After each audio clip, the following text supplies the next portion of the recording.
Hi, this is Bob and Ben from the podcast Rocks, and today we're reviewing Marillion script for a Jesters Tear.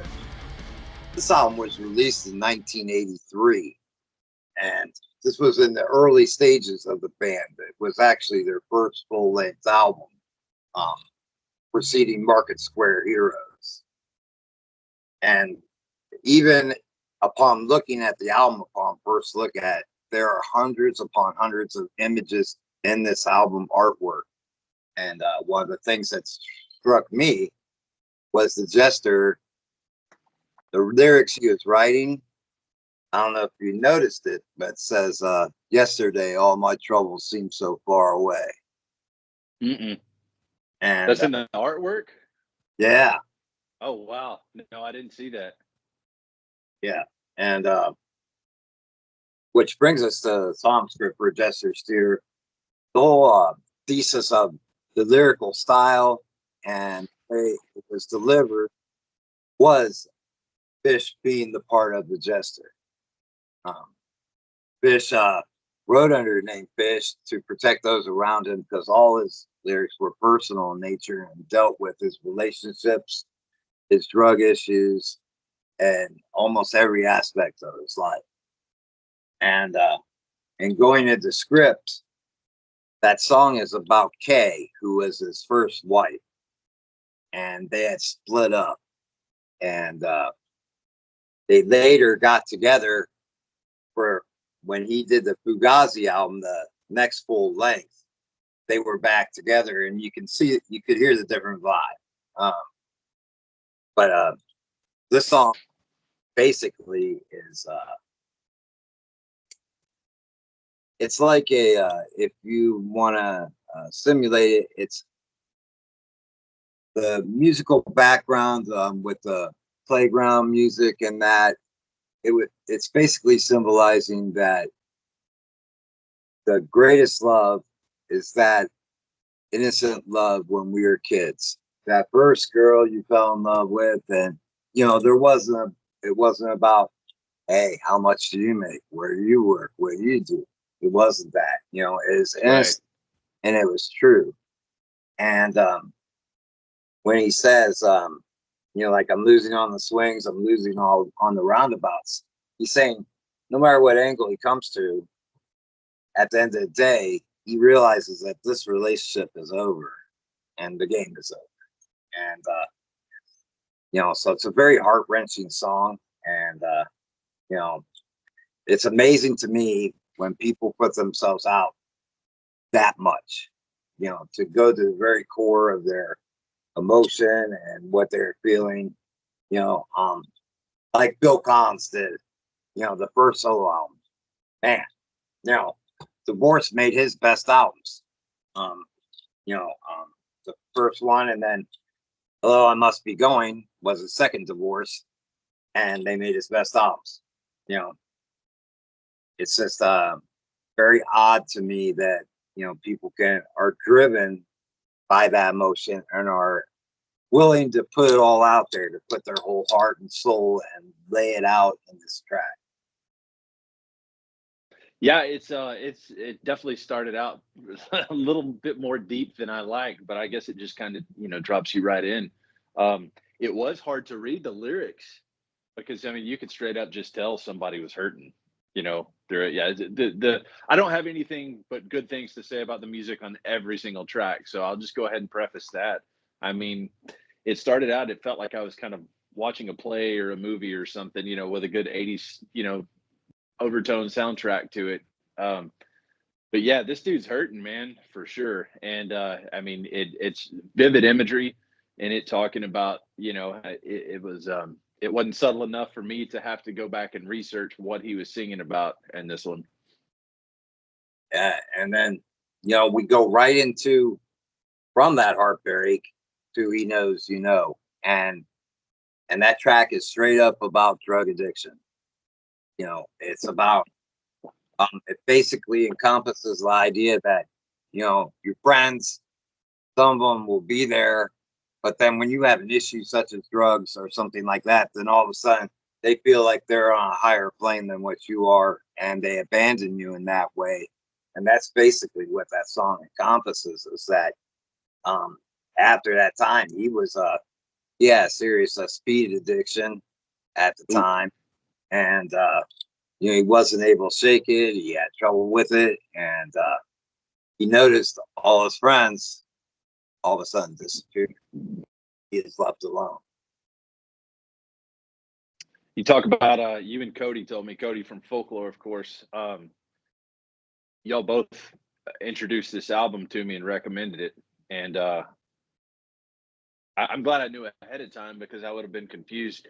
This is the one. This is the track on this album that, for the most part, it reminds me of Genesis. Mm-hmm. Like, I definitely get the vibes coming off that, the inspiration from it. I love the synth in it too. I don't know if he's using a Mellotron or whatever type of keyboard synth he's using. I think that's probably my favorite part of this actual track. I didn't know it was about drug addiction. That's definitely a new take on it for me, for sure. Yeah, he basically said that like I said, that even his bandmates and those around him were just willing to just walk away and let him suffer.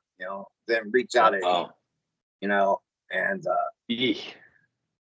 so it is a really another very hurtful song, and it goes into next one's the web, and this one is a very different look on things. The web is basically based upon, there's an old English Greek fable, and this woman is in love with two guys, and she's trying to decide who's the best fit, who should I be with, who do I want to live the rest of my life with. And so what she does is she starts knitting, and the story ends that she never does finish knitting. She never completes the task, and she doesn't choose between either guy. And the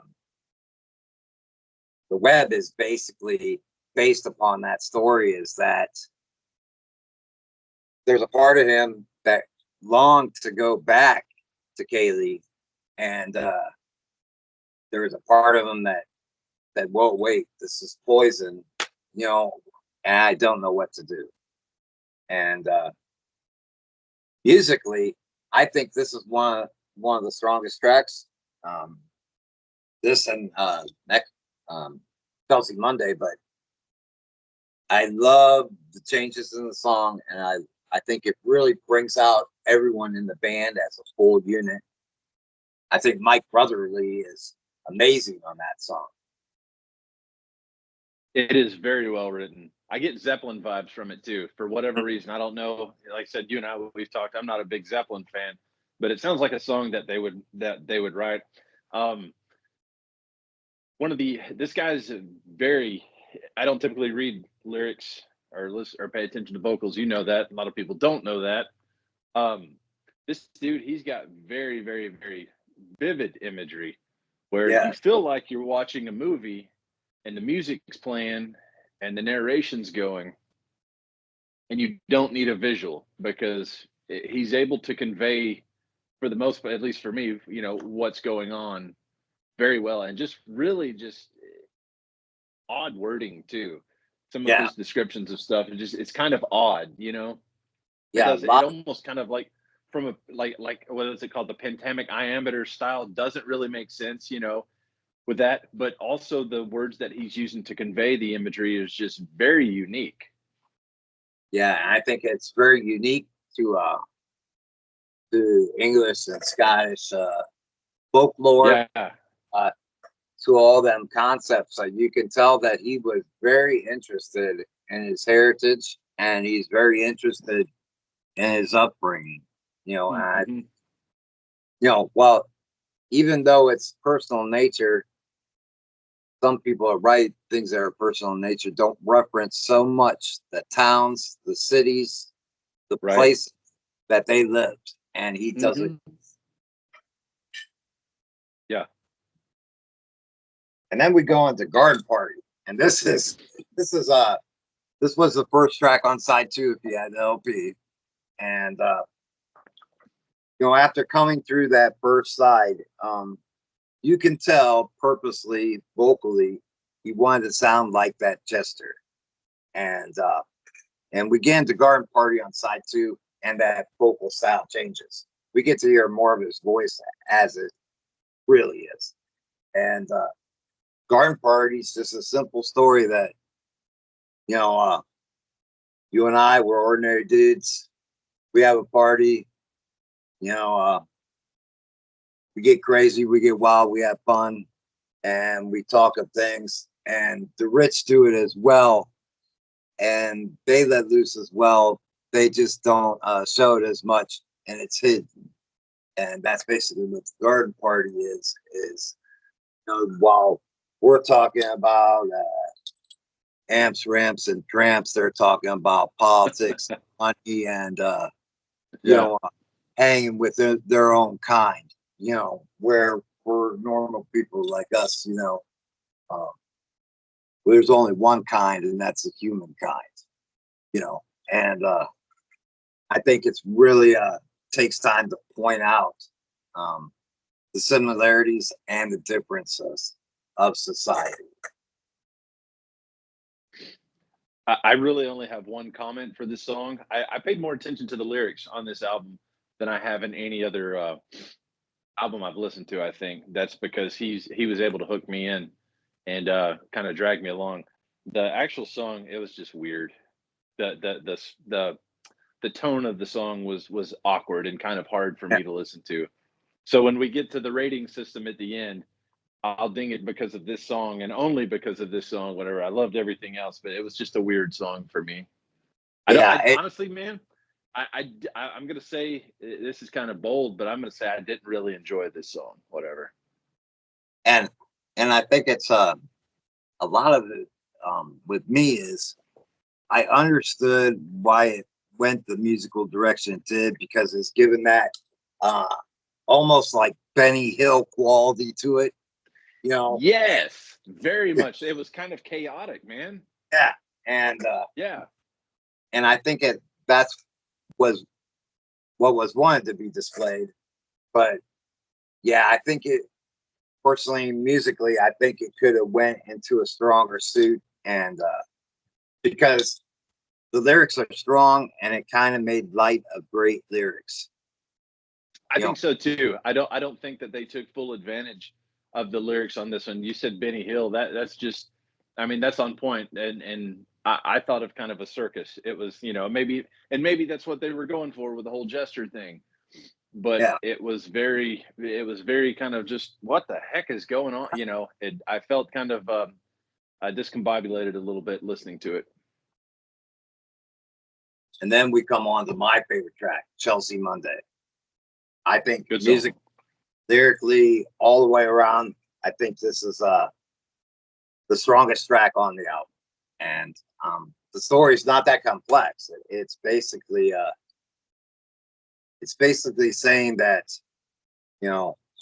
there's those of us who are willing to put in the effort and to sacrifice it all for our dreams, and there's those that let it go by the wayside because they either caught up in life or they don't want to put that effort in. It's like the kid that goes into the guitar shop and asks the guy, he goes, "Hey, if I play for 10 hours a day, how long will it take me to be a pro?" And the answer to that is you'll never be one. Because if you're already asking about how much time you got put in, that means you don't want to put that time in. You're already waiting for your first shortcut. So I think that really addresses it. And the song revolves around this woman that, in her dreams, she wanted to be this actress, right? And instead of pursuing it and giving it all, she played her roles in an empty bedroom because she never pursued it hard enough. Interesting. I didn't get that from it, but now I have to go back and re-listen to it. It was a great song, all the way front to back. Just a good song, good, slow, emotional. The music anyway. I didn't get that from that though, Bob. Interesting. How'd you like that lead? Oh, it's great, man. It's super. Yeah, The music is on point. And I was reading about their guitar player that said when they actually started Marillion, um, that he focused less on his technique and moved more towards the mood and structures of the song and everything, which that's hard to do. As a yeah, guitar player myself and as a musician, it's really hard to not want to be, you know, the next Paul Gilbert or whatever. You want to be technical and stuff, but I think you know it gets lost in translation sometimes. You know, trying to actually write a song, um, and all you want to do is wow people with technique and be super technical, and you kind of just miss the point altogether. And these guys nailed it on this yeah. album. The bass line and everything is phenomenal. Yeah, It's definitely one that'll make your slug bounce across the room. yeah. I love the synth in this album. I think more than anything. You know, I said I'm a guitar guy. I listen to a lot of guitars, but when everything is just a good, concise thought, you know, music wise, that's really what I pay attention to. But the synth, I think, probably stood out the most to me on this one. And then we come to the final track, which originally was a final track, so I'm not call it that. But Forgotten Sons. And the song has so many angles and so many directions. And but basically, um, when he wrote this track, he was working for an employment service. And at that time, there's all this conflict going on. We're in this period of, foreign relations were just crap back then, and there's always something. Hmm. And so kids would come in, they'd be 16, 17, and be like, well, I just want placement for maybe a year, maybe a half year, and then I'm gonna go into service. And he's like, what? He's like, no, man, no, no, no. And they, because of the economic situation at the time then, that was the only secure job to go for. Right. Yeah. And a lot of those kids in that period didn't have the understanding of growing up in an environment where there isn't turmoil, there isn't all this conflict. It's almost like crap that's going on now. And Hmm. and I think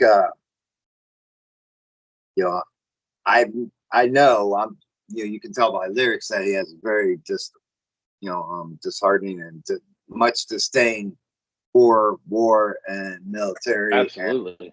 and I think there was a lot of controversy, with lyrics toward the end, and and imposing it into the Bible. But I don't think it was made to be blasphemous. I think it is meant to show the seriousness of the situation and how all that is just bullcrap. We need to get along, man. We need to get along. I mean, I think that's one of the things that's most important about what we do. Our community is the greatest community in the world, in my opinion.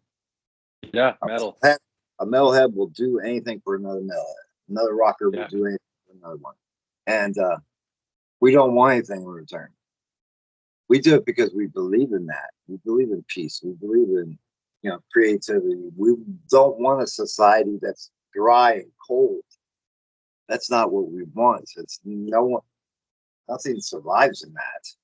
You know. Yeah. Uh, but yeah, I think it's definitely one of the strongest tracks, and I think there's a part toward the end where he says "approach friend," and I think he's actually speaking to himself. Yeah. And I think he became to a point where he was in that turnstile where he's like, maybe this is it. Maybe this is how it's supposed to be. Maybe I should, peg this up. And I think it was the way of him displaying that he's like, no, fuck this. I'm gonna do this, and I'm gonna do me. And I think that also goes in line with Chelsea Monday. What was it? Diceman said, life is like sex. The more you put in, the more you get out. And that's very true. You know, um, without the effort and without the belief You know, you're not going to achieve your goals. And no one wants to go to bed at night and go, well, what if? What if I was stuck out one more year? What if I would, did this? No one wants some thoughts, So I think it's a very powerful track, both vocally, lyrically, musically, all the way around. I think it's a perfect way to end the album. It was you're right. You've got a fantastic takeaway, and that was mine as well. I don't know how it was back then. I mean, I was literally just born, a few months before this album came out. Um, but if the military industrial complex was turning its gears and its tentacles as bad back then as it is now, um, only the difference is now I think people are seeing through the propaganda bullshit and aren't joining to fight for country because without getting too political, there's not much of a country left to fight for. However, there is always a good reason to fight. And I think I feel like maybe the propaganda just kind of takes over and people don't really look within for a good reason too. But yeah, you talk about his disdain for it. I can definitely see that. And who I mean, what good-hearted person doesn't hate war and doesn't hate the fact that they do try to use propaganda to recruit people and tell them, hey, we'll take care of you, good health care, good benefits, et cetera, whatever. Don't you want to die for your country? And yeah, I was reading about this and how he was dismayed because people kept coming in and saying it's a job. They come into the recruitment center and then say, well, yeah, I'm only going to hold out for another year, 6 months or what have you, because I'm just going to enlist, whatever. And then he had talked about in that song about going, casket being carried down the Emerald Isle, in reference to Ireland and the turmoil back then too. And that kind of gave me chills. Whatever. Obviously, it was kind of a dual layered meaning. Whatever. I feel like he's talking about either going down the aisle at a church in a coffin, or and obviously coming home to your native land. Sure. And yeah, it sucks, man. I mean, this has been that kind of thought process has been going on for eons, and just now are we able to record it in a way where we can read it and listen to it and watch it. Yeah.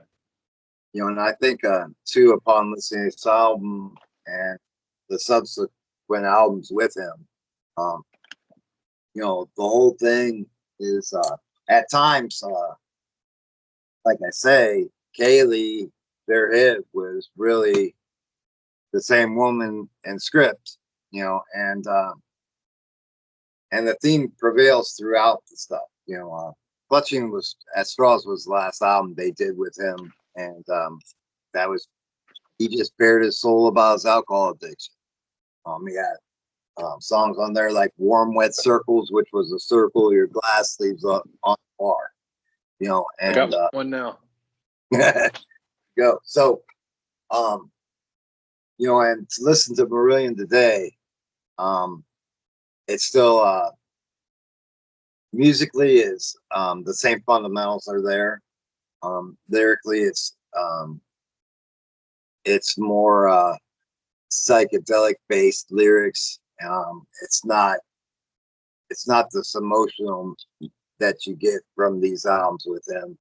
And I invite anyone to listen to all the Fish albums, and you'll notice common themes throughout. And the band never waned as far as musical talent and just making music that was definitely generated from Genesis and also influenced by Floyd.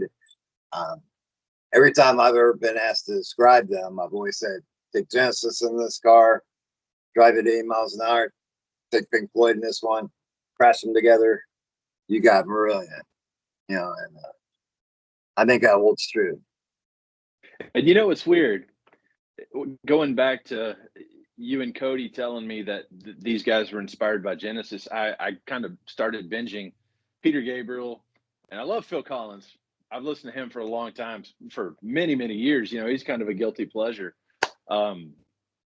You talk about, I didn't really even think about the whole Pink Floyd thing, man. I feel like such a moron about that, but you're exactly right. But Genesis, who'd have thought Genesis would be metal today. You know what I mean? This is good music. It's really good. It's well thought out, very technical. Everybody's at the top of their game, music wise, lyric wise. Compressing all this to a hour's worth of music, and I'm curious. I didn't have time to look it up, whatever, and I should have been a little bit more diligent, looked it up earlier. I wonder how much The Cure took away from these guys, because I and listen to it. I like The Cure. I listen to a lot of The Cure, Mhm. and I don't dive too deep into them as far as like their influences. I just kind of take everybody for face value. Right. But I'm wondering how much of Marillion was an influence for Robert Smith and The Cure and a lot of their tracks, because I definitely hear this in some of their earlier stuff. Oh, yeah, and you listen to Disintegration, and to me, that's Yes, one of my very favorite albums. much. Yeah. I don't know why it would be anybody's favorite album. That's a you know what, that might be the next album review, because that's a hell of an album that I can put on repeat and listen to day in, day out. Interesting. Yeah. I think they were at their prime at that time, and I think there's so much emotion in that music that it just grabs you and doesn't let go. Yeah. Yeah, Marillion's good. This has been a great album, man. I'm glad y'all turned me on to it. It's one of those that made it. It's kind of like Fate's Warning, it made its way into my collection, and it just kind of broadens my influences. And I hope that you'll definitely look into some other material, because there's one thing I can definitely say: that band musically never box themselves in. You listen to the album that even after this one, and you listen to Fugazi, and you're just like, whoa, we just changed this whole shit all up. You know what I Yeah. mean? So Yeah, I mean, I guess that's, plus one for progressive music, and that, they kind of had and that was, I didn't notice too drastic of changes in some of Marillion's stuff on this one. And that's typically what I don't like in progressive music, is breakneck changes that mm, you can tell they basically married two songs without any type of interludes or transitions or anything like that. And some people just go, they take song A, song B, and put them together, and they call it a progressive song. And I noticed on maybe a couple songs or whatever, they got a little close to that, but it wasn't breakneck. But yeah, that's the beauty of progressive music. You can just kind of do whatever the hell you feel like doing. yeah, and each one has a totally different feel, and it's kind of like I I love the Seasons by Dream Theater. I think it's one of their best, and the thing I love about it is there's all these changes going on and everything, but you never lose that initial feel when it opens up. And it keeps repeating, and it goes back, and it ties it all together. And I think that's what I look for in a progressive album, is that bond, that total package feel. Hmm. Well, what do you rate this, man? Um, as a Marillion fan, and as a big fan of them, and a love of this album, I give them an 8 out of 10. I don't think it's their very best material that they released, but I do feel it's one of their strongest. I resonate with you, man. 8 out of 10 for me also. The only reason that I knocked a point off is because of Garden Party, just how Benny Hill it was. Yeah. Yeah. It's That's the amazing. only reason. Yeah, it's great. I'm so glad. I'm thankful that you and Cody turned me on to it. And what a weird and this is a big shout out to Cody. What a weird influence. I've got my own, but it's just kind of if anybody's that's watching this goes out and wants to just jam some Dark Metamorphosis or Folklore from Evergreen Recordings, this is a huge influence in his music, and I don't understand it, but I think it's friggin' awesome that somebody has been able to take this and inject it into their music.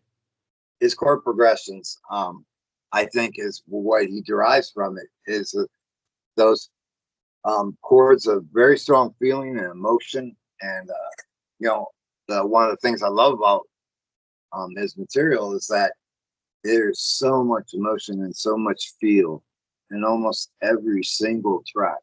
You're just taken, and you can just feel what he was going through. I didn't know his stuff, and I was able to pick out, you know, like I say, what he was feeling, because man, he expresses it so well through music. I love that motherfucker. He's so cool, man. He's such a good dude, good-hearted cat. Yeah, I wish he lived closer, man. Nan and Winston and Folklore would definitely be doing something together.